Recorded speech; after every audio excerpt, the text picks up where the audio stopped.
नमस्ते एवरीवन। सो हम first topic start करेंगे आयुर्वेद इतिहास से, जिसमें हम सबसे पहले चरक के बारे में पढ़ेंगे। चरक पे जो टीकाएँ लिखी गई हैं और चरक की हिस्ट्री के बारे में। सबसे पहले हमें ये चीज़ पता होनी चाहिए कि बृहत्त्रय में क्या क्या आता है। बृहत्त्रय में आते हैं चरक, सुश्रुत और अष्टांग हृदय, और लघुत्रय में आता है माधव, शार्ंगधर और भाव प्रकाश। अगर पूछा जाए कि मध्य युग की एकमात्र संहिता कौन सी है, तो हम आंसर करेंगे शार्ंगधर। नेक्स्ट, चरक संहिता और सुश्रुत का मैंने एक कंपैरिजन बना दिया है, तो ये सबसे इम्पोर्टेंट टॉपिक है और इसका हर एक बात तुम्हें पता होनी चाहिए। सबसे पहले आ गया चरक। अगर चरक के पिता का नाम पूछा जाएगा तो हम करेंगे विशुद्ध, और सुश्रुत के पिता का नाम है विश्वामित्र। चरक जो है वो वैशंपायन के शिष्य थे। इनके पिता का नाम विशुद्ध था। सुश्रुत के पिता का नाम विश्वामित्र था। चरक के उपदेष्टा होते हैं जिन्होंने उपदेश दिया हो, और उपदेश किसने दिया है? आत्रेय पुनर्वसु ने। तो हमेशा याद रखना है कि आत्रेय पुनर्वसु उपदेष्टा हैं। उपदेष्टा होते हैं जो उपदेश देते हैं। तो 1000 ईसा पूर्व। सुश्रुत के उपदेष्टा हैं धन्वंतरी, जो हैं 2350 ईसा पूर्व। नेक्स्ट आ गया तंत्रकर्ता। इनको ये हैं अग्निवेश, ये भी 1000 ईसा पूर्व ही हैं, और इनको तंत्रकर्ता बोला जाता है, इनको प्रणेता बोला जाता है, इनको लेखक बोला जाता है, प्रश्नकर्ता बोला जाता है। जिन्होंने तंत्र लिखा, जिन्होंने प्रणेतित किया, जिन्होंने ये तंत्र लिखा, लेखक, और जो प्रश्न करता है, वो कौन है? अग्निवेश। ओके। इसी तरीके से सुश्रुत के हैं वृद्ध सुश्रुत और आद्य सुश्रुत। एक बात का याद रखना है, ये भी 1000 ईसा पूर्व है, ये भी 1000 ईसा पूर्व है, और ये भी 1000 ईसा पूर्व है, लेकिन धन्वंतरी का काल 2350 ईसा पूर्व बताया गया है।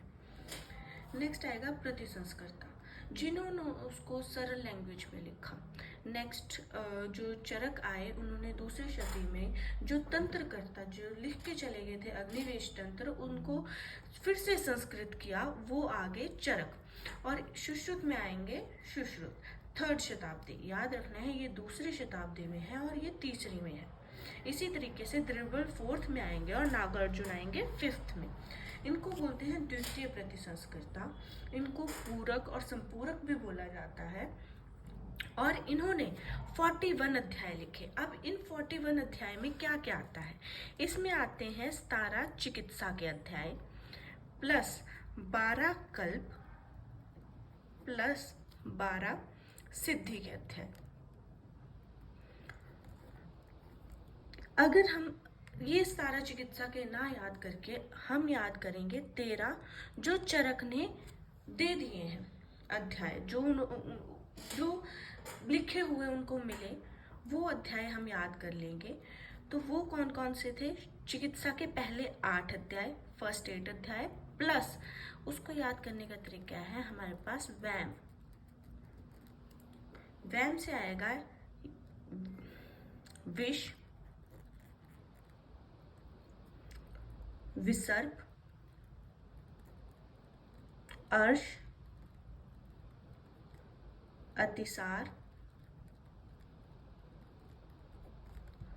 प्लस मदात्य।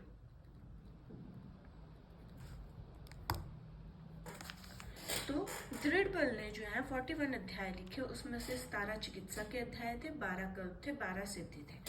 इस बात का ध्यान रखना है कि जो ये 13 हैं, ये पहले से उनको लिखे हुए मिल गए थे, और उसकी ट्रिक है 8 प्लस वैम। तो विष, विसर्प, अर्श, अतिसार एंड मदात्य। दृढ़बल का काल 4th शताब्दी है, और नागार्जुन जो है वो 5th शताब्दी में आए थे। अब हम करेंगे चरक संहिता पर जो टीकाएं लिखी गई हैं, संस्कृत टीका। सबसे पहले आएंगे हमारे पास चरक न्यास। चरक न्यास जो है वो भट्टार हरिश्चंद्र द्वारा लिखा गया है और वो 6वीं शताब्दी में लिखा गया है। तो इसको याद रखने का तरीका है कि न्याय कौन करते हैं, भट्टार हरिश्चंद्र, और ह से हम 6 याद रखेंगे। तो इससे हमें याद रह गया चरक न्यास भट्टार हरिश्चंद्र 6वीं शताब्दी। नेक्स्ट आया हमारे पास चरक पंजिका, जो कि लिखी है स्वामी कुमार ने 7वीं शताब्दी में। चरक पंजिका, इसको याद रखेंगे हम, स्वामी ने 7th क्लास में पंजा मारा। तो इससे हमें याद रह जाएगा कि स्वामी कुमार, पंजिका और 7वीं शताब्दी। नेक्स्ट आएगा हमारे पास निरंतर पद व्याख्या। निरंतर पद व्याख्या जेजट द्वारा लिखी गई है, ये 9वीं शताब्दी में लिखी गई है। तो ऐसे याद रखेंगे, देखो बार बार जो आ रहा है निरंतर आ रहा है। या दूसरा तरीका ये है कि जो जेजट है उन्हें संस्कृत टीका लिखी तीनों संहिताओं पर, बृहत्त्रयी की तीनों संहिताएं जो है चरक, सुश्रुत और अष्टांग हृदय, तीनों पर उन्होंने जो है वो निरंतर लिखते गए। इतनी बड़ी संहिताएं थी, वो निरंतर लिखते गए। तो याद रखना है कि जेजट ने निरंतर पद व्याख्या लिखी और ये 3 बार आया ना, 3 into 3 कर दो, 9वीं शती में, अगर याद ना रहे तो 9वीं शती में। और जो जेजट है बृहत्त्रयी के तीनों संहिताओं पे, बृहत्त्रयी टीकाकार भी इनको बोला जाता है क्योंकि इन्होंने बृहत्त्रयी के तीनों संहिताओं पे टीका की। नेक्स्ट आ गया हमारे पास परिहार वर्तिका, आषाढ़ वर्मा द्वारा लिखी गई है ये। और जैसे कि आषाढ़ जो है वो हिंदी नेम्स हैं ऋतुओं के, तो आषाढ़ जैसे हम ऋतुओं में चेंज करते हैं अपना परिहार, उसी तरीके से आप याद रख सकते हो कि परिहार आएगा तो आषाढ़ आएगा। ठीक है, तो परिहार वर्तिका आषाढ़ वर्मा ने लिखी है 9वीं शताब्दी में। नेक्स्ट आ गया बृहत तंत्र प्रदीप। इसमें याद रखेंगे हम दीप से दत्त, नर दत्त ने दीप लिखा है। तो बृहत तंत्र प्रदीप कौन है, नरदत्त, 10th शताब्दी में इन्होंने ये लिखी है। नेक्स्ट आ गया चरक चंद्रिका। चरक चंद्रिका, जो गयदास है ना, उनको चंद्रिकाकार भी बोला जाता है। तो चंद्रिका जिसमें आ जाएगा वो आएगा गयदास, और वो है 10वीं शताब्दी में। नेक्स्ट आ गया हमारे पास आयुर्वेद दीपिका।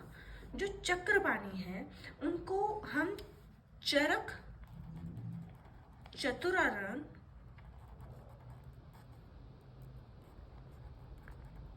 और सुश्रुत सहस्त्रनयन भी बोलते हैं। ये 11वीं शताब्दी में है, आयुर्वेद दीपिका चक्रपाणी द्वारा। नेक्स्ट आया हमारे पास चरक तत्व प्रदीपिका। याद रखना है, अगर तत्व आएगा तो शिवदास सेन आएगा और वो 15वीं शताब्दी में लिखा गया है। लेकिन इस बात का भी ध्यान रहे, अगर आता है चरक तत्व प्रकाश कौस्तुभ, तो याद रखना है कौस्तुभ से कविराज, कौस्तुभ कविराज 17वीं शताब्दी में लिखी गई है ये। नेक्स्ट आया हमारे पास जल्प कल्पत्रु। जल्प कल्पत्रु जो है वो गंगाधर राय के टीका है। तो गंगा का जल ऐसे याद कर लेंगे, गंगा का जल 19th शताब्दी में लिखी गई है। नेक्स्ट आ गया चरको उपकार।